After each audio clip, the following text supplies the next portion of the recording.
दोस्तों मेरी बातों को ध्यान से सुनिएगा। मानकर चलिए एक आदमी के साथ एक खतरनाक एक्सीडेंट हो जाता है। एक्सीडेंट की वजह से उस आदमी की गर्दन के नीचे का पूरा शरीर काम करना लगभग बंद कर देता है, लेकिन उस आदमी की गर्दन का ऊपर का भाग यानी उसका दिमाग अभी भी एकदम अच्छे तरीके से काम कर रहा है। अब एक सवाल का जवाब दीजिए, क्या उस आदमी का दिमाग ट्रांसप्लांट करके किसी और शरीर में जोड़ा जा सकता है? ये एक ऐसा सवाल है जो लंबे समय से दुनिया भर के वैज्ञानिकों के दिमाग को परेशान करके रखा हुआ है। उनका मानना है कि जब किसी आदमी का लिवर ट्रांसप्लांट हो सकता है, हार्ट ट्रांसप्लांट हो सकता है, स्किन ट्रांसप्लांट हो सकती है, हेयर ट्रांसप्लांट हो सकते हैं, तो फिर किसी का दिमाग क्यों नहीं? शरीर के बाकी अंगों की तरह किसी इंसान के दिमाग को ट्रांसप्लांट करके किसी और के शरीर से क्यों नहीं जोड़ा जा सकता?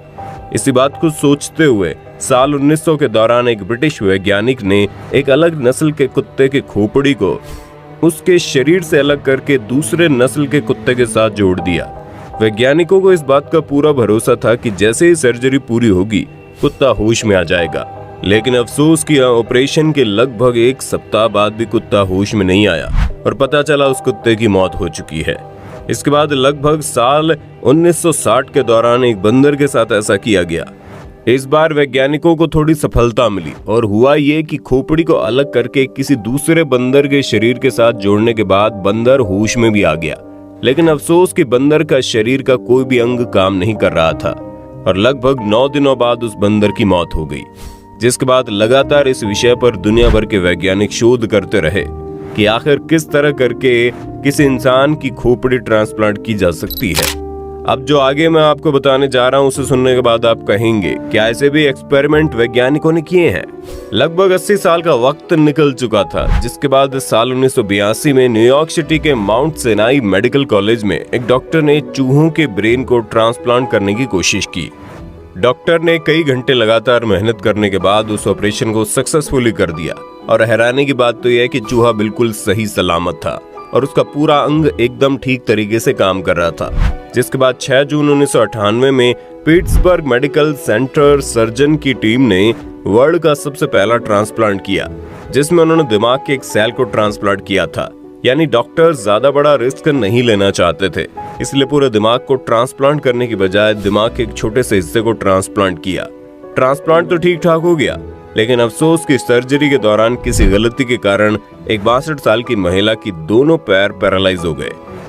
ये घटना साल 2013 की है, जब एक न्यूरोसर्जन के प्रोफेसर से कई लोगों ने यह बात पूछी थी कि जिस तरह से एक शरीर से लीवर निकालकर ट्रांसप्लांट किया जाता है, क्या उसी तरह एक खोपड़ी को निकालकर दूसरी खोपड़ी में नहीं डाल सकते क्या?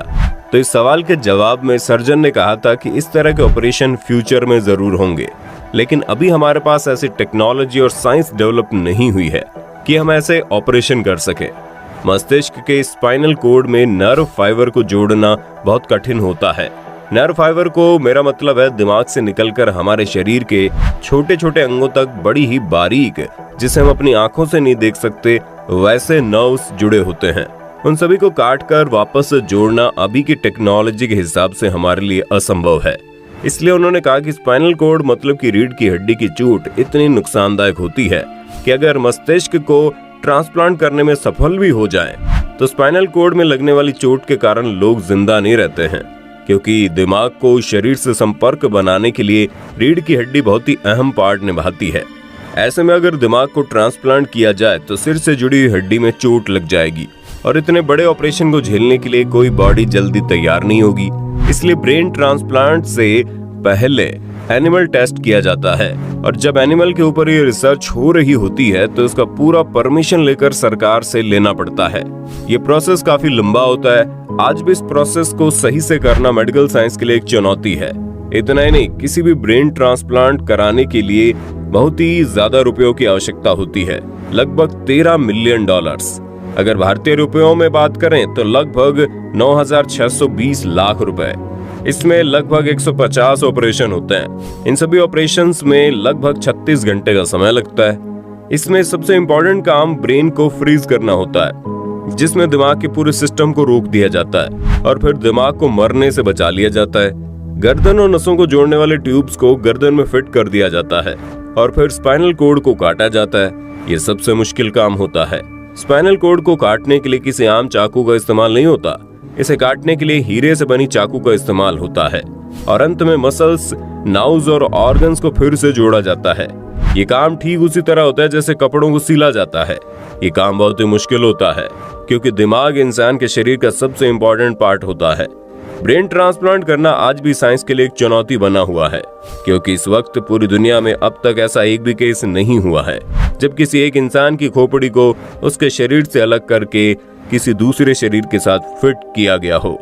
इस वक्त दुनिया में कई ऐसे वैज्ञानिक मौजूद हैं जो ब्रेन ट्रांसप्लांट के ऊपर शोध करना चाहते हैं। उनका मानना है अगर उन्हें शोध करने का मौका मिले तो वो सफलतापूर्वक ऐसा कर सकते हैं, लेकिन ये काम इतना रिस्क भरा हुआ होता है कि किसी का भी जान जा सकता है। इसलिए किसी भी देश का गवर्नमेंट इस तरह के शोध की इजाजत नहीं देता। अमेरिका के एक डॉक्टर का कहना है कि उन्हें इस तरह के ट्रांसप्लांट करने की इजाजत अमेरिका में नहीं मिल रही है, इसलिए वो चीन में जाकर इस ट्रांसप्लांट पर शोध करेंगे। इसलिए उन्हें कुछ ऐसे लोगों की जरूरत है जो अपने अंगों को दान करने की इच्छा रखते हों। आपको जानकर हैरानी होगी कि शोध करने वाले उस वैज्ञानिक पर भरोसा करते हुए रूस में रहने वाले एक शख्स ने अपने ऊपर शोध करने की इजाजत भी दे दी। दरअसल रूस में रहने वाला एक आदमी ऐसा है जिसका दिमाग तो ठीक तरीके से काम करता है, लेकिन उसके शरीर का कोई भी अंग ठीक तरीके से काम नहीं करता। उसके सभी अंग लगभग बेकार हैं। लेकिन इस ट्रांसप्लांट के पीछे बहुत ही अधिक पैसे खर्च होने वाले थे, जो पैसे समय पर अरेंज नहीं हो पाए। ये वजह है कि पैसों की कमी के कारण वैज्ञानिक समय पर उस शोध को आगे नहीं बढ़ा पाए। इसी बीच रूस में रहने वाले उस शख्स की शादी हो गई। शादी के बाद उसकी पत्नी और परिवार वालों ने उस डॉक्टर के साथ किए गए एग्रीमेंट को खत्म करवा दिया और अब वो डॉक्टर उस बात का इंतजार कर रहा है कि कोई आदमी ऐसा आए जिसके ऊपर इस तरह का शोध किया जा सके। दोस्तों, जाते जाते आपको बता दें, ऑर्गन ट्रांसप्लांट किसी को नई जिंदगी देने का जरिया है। अगर किसी इंसान का कोई अंग खराब हो जाता है तो उसके उस अंग को ट्रांसप्लांट करके उसकी जिंदगी को बचाया जा सकता है। लेकिन आपको जानकर हैरानी होगी, हमारे देश में किडनी के लिए 4 साल, लिवर के लिए 2.5 साल और हार्ट के लिए 2-2 साल की वेटिंग लिस्ट है, क्योंकि कोई भी मृत्यु के बाद अपने चहेतों के अंगों को दान नहीं करना चाहता। बात तो अगर राजस्थान की करें तो सिर्फ राजस्थान में 20,000 मरीजों को किडनी, 25,000 को लिवर और 8,000 को हार्ट की सख्त जरूरत है। लेकिन सरकार की कई कोशिशों और लाखों रुपए खर्च करने के बाद भी पिछले 2 साल में हालात और बिगड़े हैं। शायद आपको यकीन ना हो, लेकिन इतनी भारी डिमांड होने के बावजूद भी साल 2018 में सिर्फ 4 ट्रांसप्लांट हो पाए और साल 2019 में सिर्फ और सिर्फ 1 ट्रांसप्लांट। दोस्तों, अक्सर हमारे कुछ लोगों की मृत्यु इस तरह से होती है जिनमें उनका दिमाग शरीर से पहले मर जाता है। ऐसे इंसान के शरीर के अंग जैसे कि किडनी, हार्ट और लिवर जैसे अंग किसी दूसरे इंसान को नया जीवन दे सकते हैं। आपको जानकर हैरानी होगी, देश में प्रति 10 लाख पर सिर्फ 30 और राजस्थान में प्रति 20 लाख पर महज 1 डोनर ही मिल पाता है। यानी कि अगर देश में 10 लाख लोगों को किडनी की जरूरत है तो उनमें से महज 30 लोगों को किडनी डोनेट करने वाला आदमी मिल जाता है।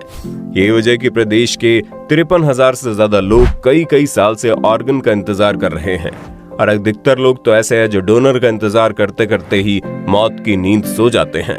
दोस्तों, आपको बता दें, किसी इंसान की मृत्यु के बाद भी उसके शरीर के कुछ खास अंग कई घंटों तक जीवित रहते हैं, या कहिए इस काबिल रहते हैं कि यदि उन्हें किसी और व्यक्ति के शरीर में लगा दिया जाए तो वह फिर से जीवन देने का काम करते हैं। मृत व्यक्ति के शरीर में सबसे कम समय तक आंखें और सबसे अधिक समय तक किडनी इस लायक रहती हैं कि उन्हें किसी और शरीर में प्रत्यारोपित किया जा सके। लेकिन अफसोस की जानकारी के अभाव में 99% से ज्यादा लोग ऐसे हैं जो अंगदान में रुचि नहीं रखते। अगर अंगदान किया जाए, हर साल न जाने कितने हजार लोगों को मरने से बचाया जा सकता है। दोस्तों, उम्मीद करते हैं जानकारी आपको अच्छी लगी होगी। वैसे जाने से पहले आपसे एक सवाल है, आपके मुताबिक मृत्यु के बाद क्या अंगदान करना सही है या गलत? आप हमें कमेंट करके बताइए।